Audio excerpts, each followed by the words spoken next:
بلکہ اب اس کا نام جبل نور ہے۔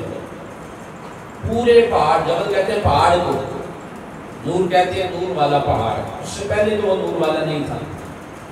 اب سوچیں، محبت والی بات ہے، ایماندار اور بڑے خوبصورت لوگ بیٹھے ہیں آپ، جہاں حضور کے قدم لگیں اور وہ صرف غار ہی نہیں پورا پہاڑ نور والا ہو جائے، ہمارے نبی کے نور کا عالم کیا ہوگا؟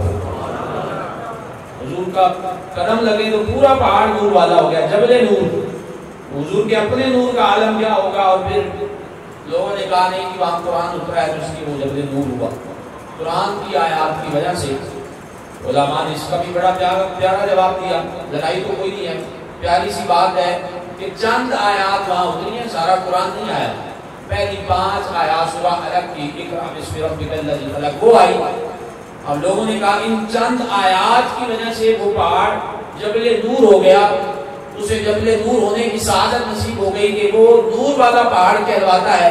اچھا، جہاں چند آیات آئیں وہ پہاڑ تو جبل نور ہو گیا، اور جس مصطفیٰ کریم کے سینے پہ اللہ نے سارا قرآن نازل کیا ہے وہ مصطفیٰ نور کیوں نہیں ہوگا؟ حضور نور کیوں نہیں ہوگے جہاں سارا قرآن سینے پہ اللہ نے اتارا ہے؟ یہ وہ باتیں ہیں جو عقیدت مند لوگوں کے لیے باتیں ہیں، محبت والے لوگوں کے لیے باتیں ہیں۔ ہم کہنا حضور نور ہے، وہ کہتے ہیں کہ جو بشر ہو وہ نور نہیں ہو سکتا، یہ دلیل دیتے ہیں جو بشر ہو وہ نور نہیں ہو سکتا۔ حالانکہ 16واں پارہ ہے، دوسرا رکوع ہے، سورہ مریم ہے۔ جبریل امین حضرت مریم کے پاس آئے، لفظ ہے قرآن کی آیت کے باشارن سریہ، بشری صورت میں آئے، بشری صورت میں آئے جبریل امین، اور جبریل نور ہے، یہ سب مانتے ہیں جبریل نور ہو کے بشر بن سکتے ہیں، اور یہاں کہتے ہیں نہیں جو بشر ہو نور نہیں ہو سکتا، جو نور ہو بشر نہیں ہو سکتا۔ پھر جبریل پہ بھی فتویٰ لگتا ہے کہ جبریل نور ہو کے بشر کیسے ہو سکتے ہیں، اور اللہ کے قرآن نے بیان فرمایا باشارن کے لفظ ہیں، جبریل کے لیے باشارن کے لفظ ہیں کہ جبریل بشری صورت میں آیا ہے حضرت مریم کے پاس، نور بن کے نہیں آیا، جبریل بن کے نہیں، بشر بن کے آیا۔ جب حضرت مریم کے پاس آیا، حضرت مریم کے پاس جبریل امین بشری صورت میں آئے، آقا علیہ السلام، حدیث جبریل ہے، حضرت عمر فرماتے ہیں ایک بندہ حضور کی بارگاہ میں آیا جسے حدیث جبریل کہتے ہیں، بخاری مسلم میں موجود ہے۔ اس نے آگے حضور سے سوال کیے کہ ایمان کیا ہے، اسلام کیا ہے، یہ ساری باتیں حضور سے پوچھی گئی۔ حضرت عمر فرماتے ہیں وہ بندہ آیا تو دور دراز علاقے سے تھا، لیکن ہمیں اجنبی تھا، ہم نے اسے پہلے کبھی نہیں دیکھا، لیکن اس کے چہرے پہ کوئی سفر کے آثار بھی نہیں تھے، کپڑے بھی اس کے نئے تھے، گرد و غبار نہیں تھی۔ جب وہ چلا گیا حضور سے سوال کرنے کے بعد تو ہم نے پوچھا یا رسول اللہ یہ کون تھا؟ حضور مسکرا کے فرمانے لگے یہ جبریل امین تھا، یہ اللہ کا فرشتہ جبریل تھا، سارے فرشتوں کا سردار جبریل تھا، اور یہ بشری صورت میں آیا ہوا ہے۔ اب جبریل نور ہو کے بشر بن سکتے ہیں، اور کتنی دفعہ جبریل زمین پہ آئے بشر بن کے؟ کوئی مولوی جبریل کو بشر نہیں کہے گا، کہتے ہیں جبریل نور ہے، اور جبریل بار بار بشر بن کے زمین پہ آئے ہیں۔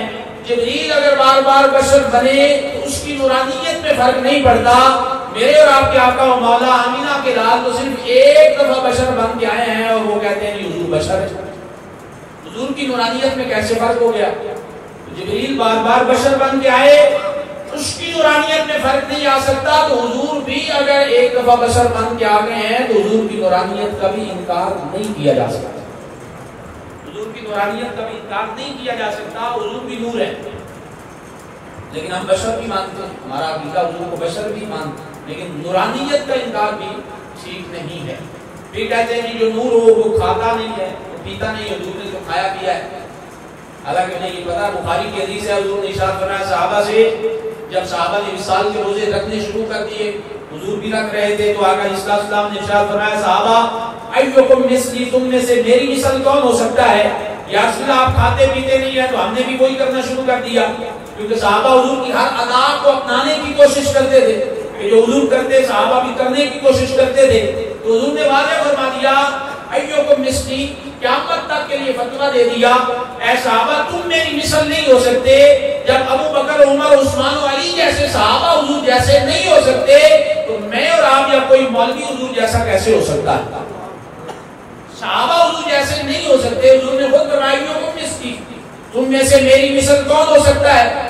صحابہ نہیں ہو سکتے تو کوئی اور کیسے ہو سکتا ہے؟ پھر حضور نے اگلی بات بھی واضح فرما دی، حضور نے ارشاد فرمایا صحابہ میں کھاتا پیتا نہیں ہوں اس وجہ سے کہ میرا رب مجھے کھلا بھی دیتا ہے، میرا رب مجھے پلا بھی دیتا ہے۔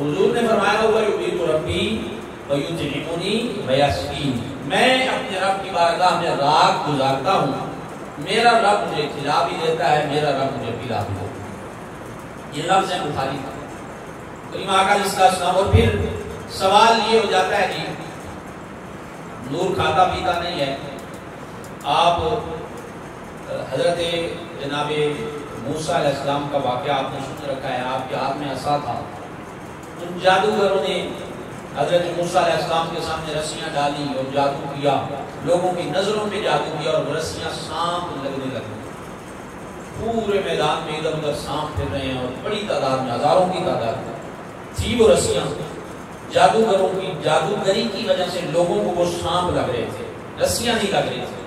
اللہ پاک نے فرمایا، حضرت موسیٰ علیہ السلام اللہ کے نبی ڈر گئے تھے، اللہ پاک نے فرمایا موسیٰ جو تمہارے ہاتھ میں عصا ہے، ڈنڈا، سوٹا، لکڑی، یہ عصا ہے، اللہ نے فرمایا اسے چھوڑو، پھینکو۔ حضرت موسیٰ علیہ السلام نے وہ پھینکا، بہت بڑا اشتہا بن گیا اور ایک ہی لقمے میں سارے سانپ کھا گیا، سارے سانپ کھا گیا۔ سوال یہ ہوتا ہے کہ لکڑی کو کیسے یہ طاقت ملی کہ وہ کھا گئی، نگل گئی؟ لکڑی بلا کبھی تو کھاتی ہے، لکڑی کو کبھی آپ نے کھاتے دیکھا ہے؟ لکڑی نہیں کھاتی۔ تو سوال ہو گئے لکڑی نہیں کھاتی، تو آگے سے جواب آتا ہے کہ اللہ کھلانا چاہے تو لکڑی کھاتی ہے، تو جواب یہی ہے کہ حضور نور ہے، اللہ کھلانا چاہے لکڑی کو کھلا سکتا ہے تو اپنے مصطفیٰ کو کیوں نہیں کھلا سکتا؟ اللہ اپنے نبی کو کیوں نہیں کھلا سکتا؟ نور کھاتا پیتا، لکڑی کھا پی سکتی ہے، حضور نور بن کے بھی کھا پی سکتے۔ ایک جواب تو یہ ہے، پھر ایک جواب چونکہ ذرا مسئلہ آپ کے سامنے واضح ہو جائے، کہتے ہیں جی قرآن نور ہے، قرآن نور ہے، سب مانتے ہیں قرآن کے یہ جو حرف ہیں، کالے حرف، یہ نور ہے، یہ قرآن کی یہ کالی سطریں ہیں، یہ نور ہے، اس پہ کوئی اختلاف نہ۔ قرآن نور ہے، قرآن کی سطریں نور ہیں۔ اگر قرآن کالی سطروں والا قرآن، کالے لفظوں والا قرآن نور ہو سکتا ہے تو کالی زلفوں والا محبوب بھی نور ہو سکتا ہے،